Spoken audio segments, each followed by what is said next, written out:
प्रिय विद्यार्थियों, आज हम मैक्सिमा मिनिमा का सबसे अहम पार्ट मिसलेनियस एक्सरसाइज लेकर आए हैं, चैप्टर 6।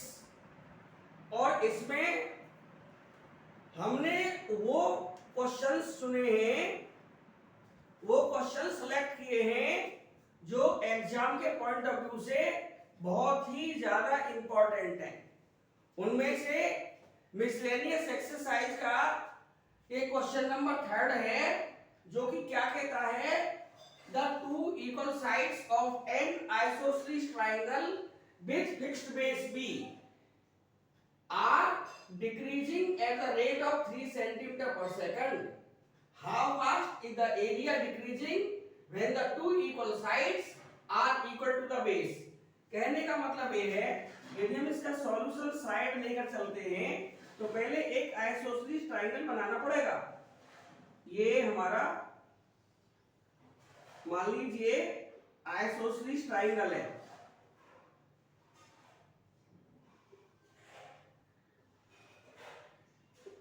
ए बी सी, इसकी ये दो साइडें इक्वल है। मान लीजिए साइड एक्स एक्स है और इसका जो फिक्स्ड बेस है ये बी, ये फिक्स्ड है, ये फिक्स्ड है। फिक्स्ड का मतलब कांस्टेंट है, ये कांस्टेंट है।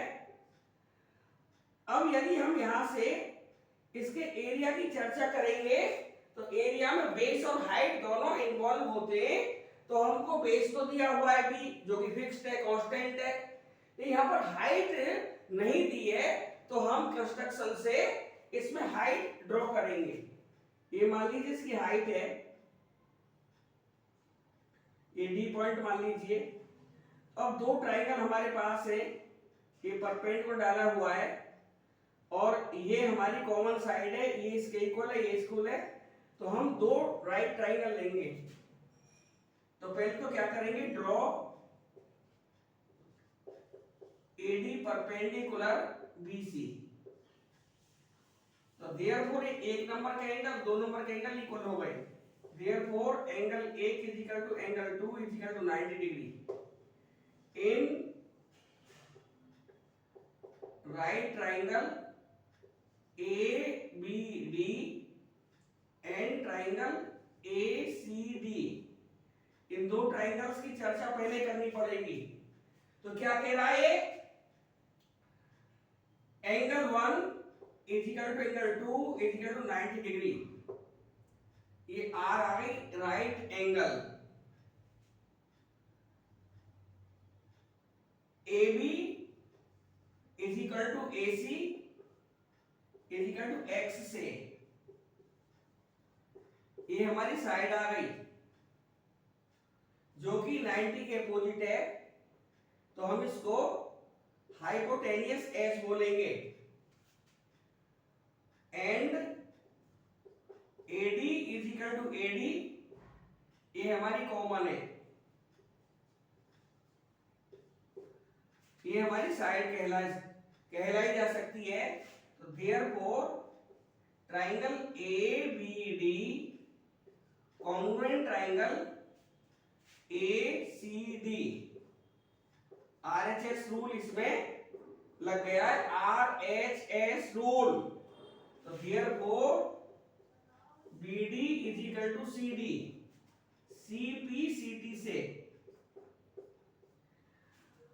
तो हमारा ये पार्ट एक पार्ट इक्वल आ गया है और ये पार्ट B/2 ईच हो जाएगा, क्योंकि टोटल साइड BC B के इक्वल है। तो इसका BD और CD जो पार्ट आएगा B/2 ईच, हर एक पार्ट B/2 आ जाएगा। यानी BD की वैल्यू भी B/2 आएगी और CD की वैल्यू भी B/2 आएगी। अब उन्होंने कहा है, गिवन में क्या दिया है, गिवन में दिया है कि जो साइडें हैं इक्वल साइड्स वो 3 सेंटीमीटर पर सेकंड के हिसाब से डिक्रीज हो रही हैं। तो dx over dt is equal to minus का 3 सेंटीमीटर पर सेकंड। तो उन्होंने पूछा है कि एरिया कितनी तेजी से डिक्रीज होगा यदि दोनों इक्वल साइड बेस के इक्वल हो जाए। तो यहां पर एरिया निकालना पड़ेगा। Now area triangle A B C is equal to half base into height. तो यहां से implies area is equal to आएगा हाफ, बेस हमारा बी है और हाइट हमारी एडी है, is equal to half base और एडी आएगा पाइथागोरस थ्योरम से X square minus B upon 2 का होल स्क्वायर। तो यहां से एरिया हमारा आ गया x के टर्म में, हम इसे ax बोल सकते हैं, half B under root x square minus B square upon 4। अब ये क्वेश्चन इंक्रीजिंग डिक्रीजिंग को बिलोंग कर रहा है, ये हाई डिस्टेंस को बिलोंग नहीं कर रहा, इसलिए हम यहाँ स्क्वायर नहीं करेंगे, सीधा इसे डिफरेंशिएट करेंगे। तो हम लिख देंगे differentiating with respect to x। तो क्या आ जाएगा a dash x is equal to half b constant है और रूट x का होता है 1 upon 2 under root x square minus B square x की जगह पर बी स्क्वायर अपॉन 4। अब क्योंकि हमने वो निकालना है रेट, तो dA ओवर dt निकालना पड़ेगा यहाँ पर, dA ओवर dt डैश नहीं डी ओवर dt, क्योंकि उसने पूछा है कि हाउ फास्ट कितना तेज एरिया डिक्रीज हो रहा है, तो उसका रेट निकालना पड़ेगा। तो dA ओवर dt लाना पड़ेगा और ये हमें एज्यूम करना पड़ेगा एस टी, इसे ट्रीट करेंगे टी की तरह। तो अंडर रूट टी का 1 अपॉन 2 रूट टी और ये माना हुआ है, तो d अपॉन dt जो हमने माना है x square minus B square upon 4 और यहां पर लगा है by chain rule, by chain rule. तो यहां से हमारा आएगा b upon 4 under root x square minus B square upon 4 और इसका हो गया 2x into d x over d t. ये चेन रूल से हमने कर लिया अंडर रूट x का 1 अपॉन 2 रूट x और जो माना है d अपॉन dt उसका दोबारा कर दिया, x स्क्वायर का 2x dx over dt b square upon 4 का कांस्टेंट, हम क्योंकि जीरो एडिटिव आइडेंटिटी है हम लगभग हर वीडियो में बताते हैं और जीरो एडिटिव आइडेंटिटी होने के नाते जुड़ घट नहीं सकती।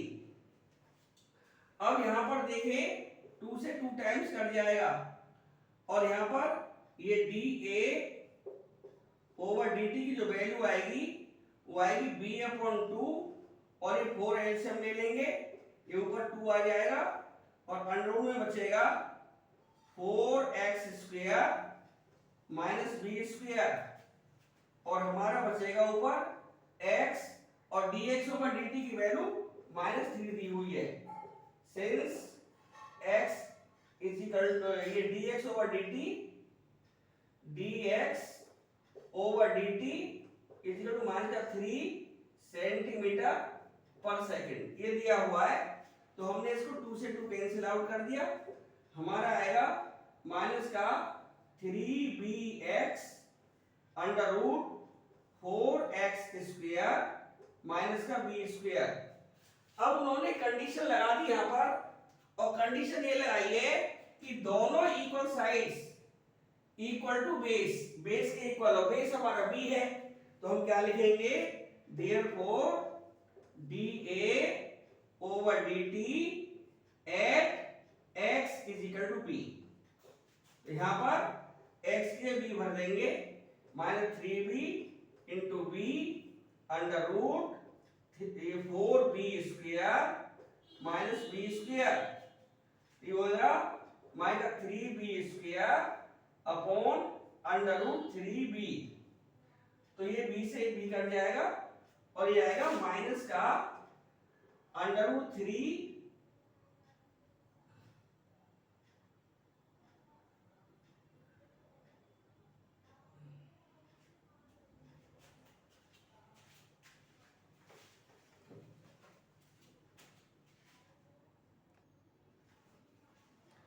तो यहाँ पर जो हमारी वैल्यू निकल कर आई है वो आई माइनस का √3b। नेगेटिव साइन ये शो करता है कि एरिया डिक्रीज हो रहा है, तो therefore required decrease rate of area is equal to √3b। और एरिया का डिक्रीज लेना, एरिया का यूनिट होगा सेंटीमीटर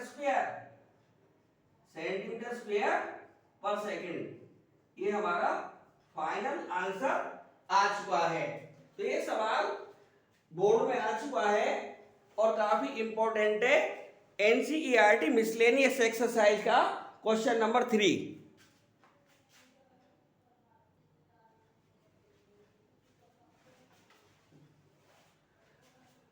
अब ये मिसलेनियस का क्वेश्चन नंबर 6 है, मैक्सिमम मिनिमा रिलेटेड क्वेश्चन 6, बहुत इंपॉर्टेंट क्वेश्चन। और हम इसको डील करेंगे। क्वेश्चन पूछ रहा है कि वो वाला इंटरवल बताइए जिसमें ये वाला फंक्शन इंक्रीजिंग है डिक्रीजिंग है, यानी हमें दो इंटरवल बताने हैं, इंक्रीजिंग का अलग डिक्रीजिंग का अलग। ये भी हो सकता है इंक्रीजिंग के एक से ज्यादा इंटरवल आ जाए, डिक्रीजिंग के एक से ज्यादा इंटरवल आ जाए। ये भी हो सकता है इंक्रीजिंग डिक्रीजिंग किसी भी इंटरवल में ना हो, लेकिन क्वेश्चन डील करना पड़ेगा और उसको डील करते हैं। सॉल्यूशन इस तरह से आएगा। हम पहले f(x) लिख लेंगे।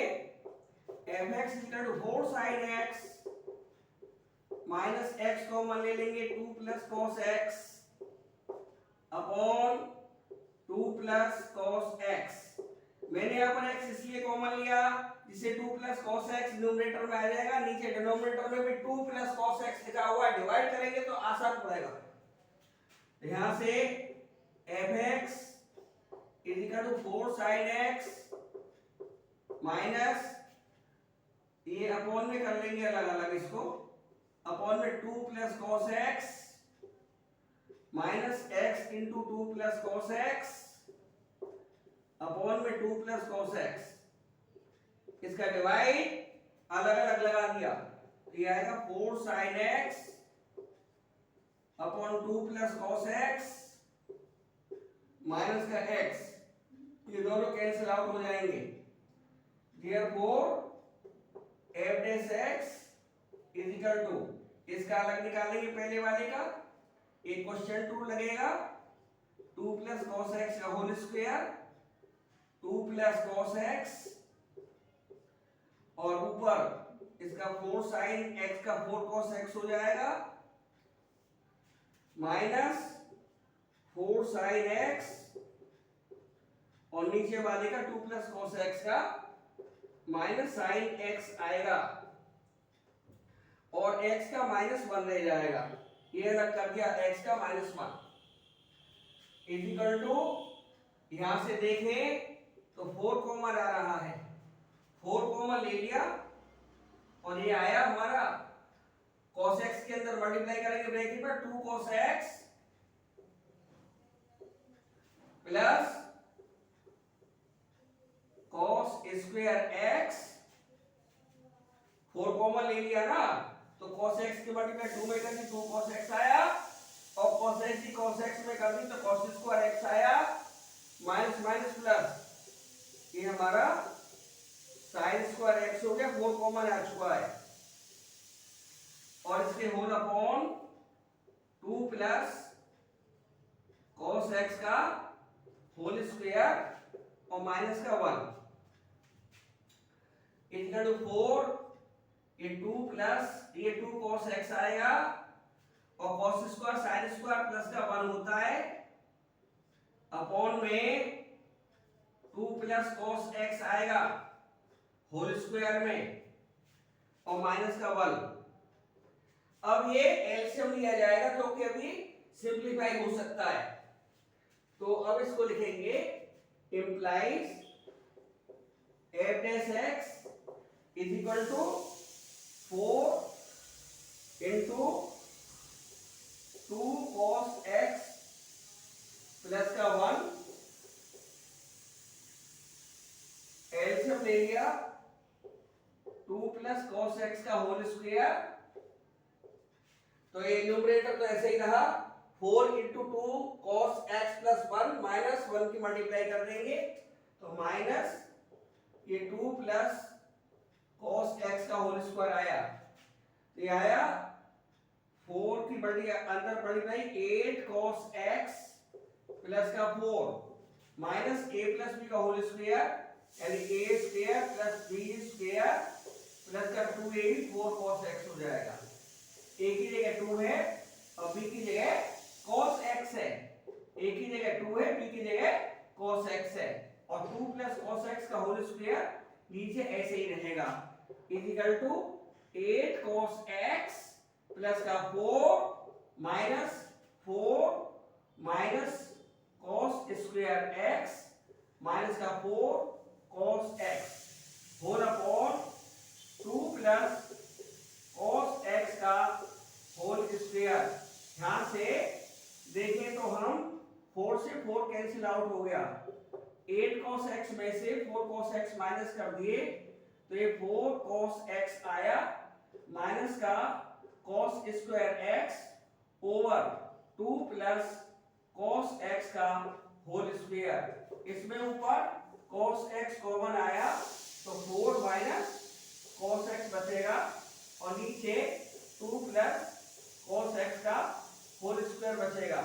अब देखिए 2 प्लस cos x का होल स्क्वायर तो सारा प्लस ही रहेगा, होल स्क्वायर लगा हुआ है, और दूसरा जो cos x की वैल्यू होती है -1 और +1 के बीच होती है। अब यहां पर लिखना पड़ेगा now -1 less than is equal to cos x less than is equal to 1, so therefore 4 minus cos x greater than 0 रहेगा एंड नीचे वाला 2 प्लस cos x का होल स्क्वायर यही पॉजिटिव रहेगा। अब हमारा जो साइन डिपेंड करेगा वो सिर्फ cos x पर करेगा, तो यहां पर जब cos x पर साइन डिपेंड करेगा और हम इसके लिए इसे 0 करेंगे for critical points f dash x is equal to 0, यहां से cos x हमारा 0 हो जाएगा।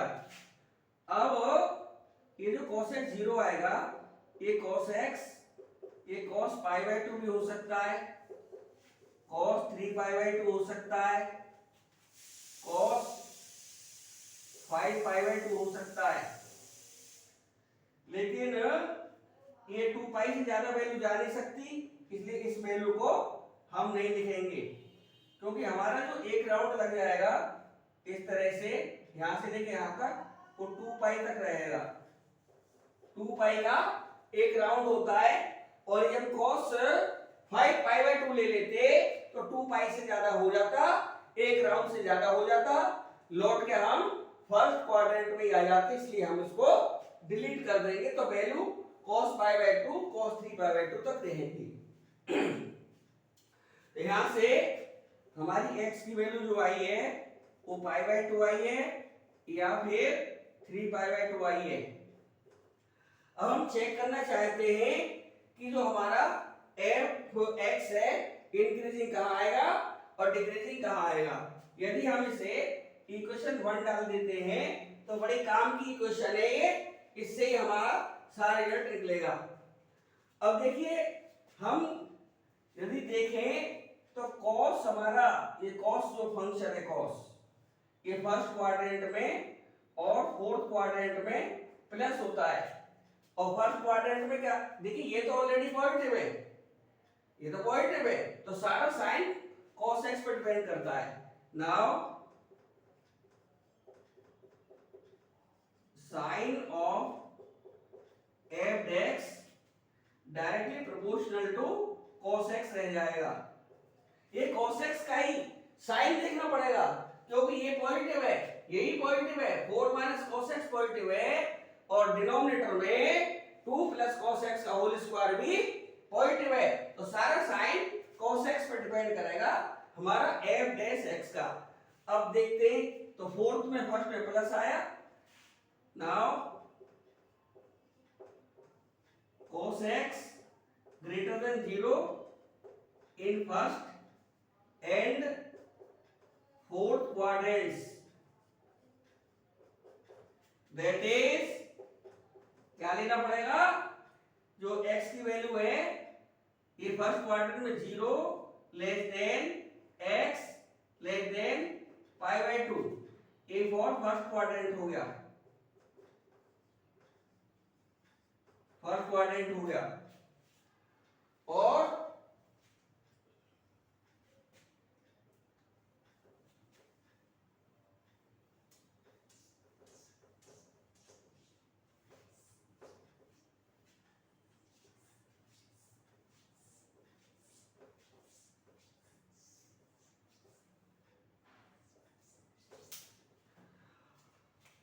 फोर्थ क्वाड्रेंट के लिए and 3 pi by 2 less than x less then 2 पाई, ये फॉर फोर्थ क्वाड्रेंट। तो देयरफॉर ये पॉजिटिव रहा, दोनों में पॉजिटिव रहा, therefore f dash x greater than 0 when 0 less than x less than pi by 2 and 3 pi by 2 less than x less than 2 pi. So therefore interval for increasing function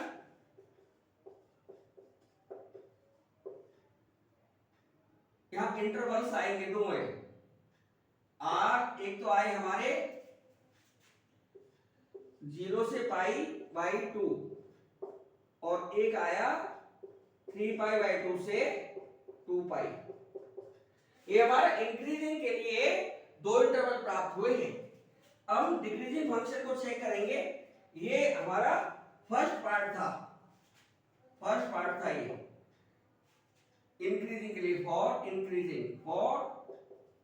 increasing F-x, increasing function के लिए था। अब second part डालेंगे for decreasing function, क्योंकि question पहले ही आ चुका है कि जो f का साइन है वो cos x पे डिपेंड करेगा, और cos x नेगेटिव होता है सेकंड में और थर्ड क्वाड्रेंट में। cos x less than 0 in second and third quadrant, therefore second के लिए क्या लेना पड़ेगा,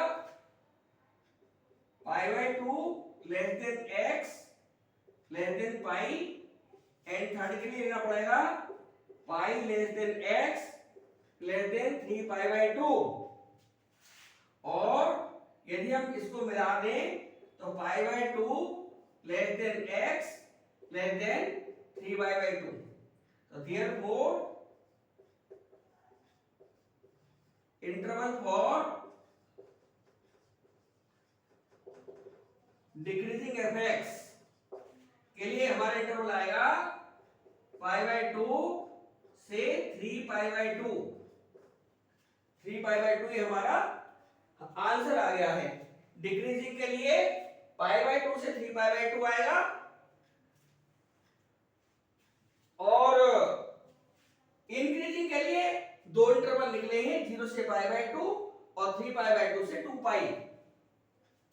या ये दोनों फंक्शन एक्यूमुलेट नहीं हो सकते थे, क्योंकि ये पाई बाय 2 है, ये 3 पाई बाय 2 है, तो दोनों इंटरवल अलग दिखाने पड़ेंगे। यहां पर ही पाई आ रहा है, यहां पर ही पाई आ रहा है, तो दोनों इंटरवल एक जगह मिलाए जा सकते, एक्यूमुलेट करे जा सकते हैं। तो हमने पूरी कोशिश की है कि आपको इंटरवल क्लियर हो जाए। इनके लिए ये समाधान पहले भी हमने बताए थे, आज भी हम बता रहे हैं। यदि कोई कॉमन एंगल, कॉमन वैल्यू आती है तो उसे हटा दिया जाता है, और इंटरवल फर्स्ट से लिख दिया जाता है। जैसे फर्स्ट वैल्यू π/2 है और लास्ट वैल्यू 3π/2 है, तो हमारा जो इंटरवल आएगा π/2 से 3π/2 तक आएगा। और ये बिल्कुल सहज मेथड है, बहुत आसान मेथड है। इसका उपयोग हम अन्य क्वेश्चंस में भी कर सकते हैं। तो आज हमने NCERT miscellaneous exercise maxima minima के ये महत्वपूर्ण क्वेश्चंस लिए हैं। अगले वीडियो में हम फिर मिलेंगे, लेकिन हमारे चैनल को लाइक करिए, सब्सक्राइब करिए, शेयर करिए और जहां तक भी संभव हो हमारे चैनल को आगे बढ़ाने में अपना सहयोग करिए। और कोचिंग ज्ञानलोक कॉलोनी खुर्जा में ही स्थित है और आप वहां पर आकर हमसे क्वेश्चन पूछ सकते हैं। और यदि अच्छा लगे तो ट्यूशन भी ले सकते हैं। धन्यवाद, बहुत बहुत धन्यवाद।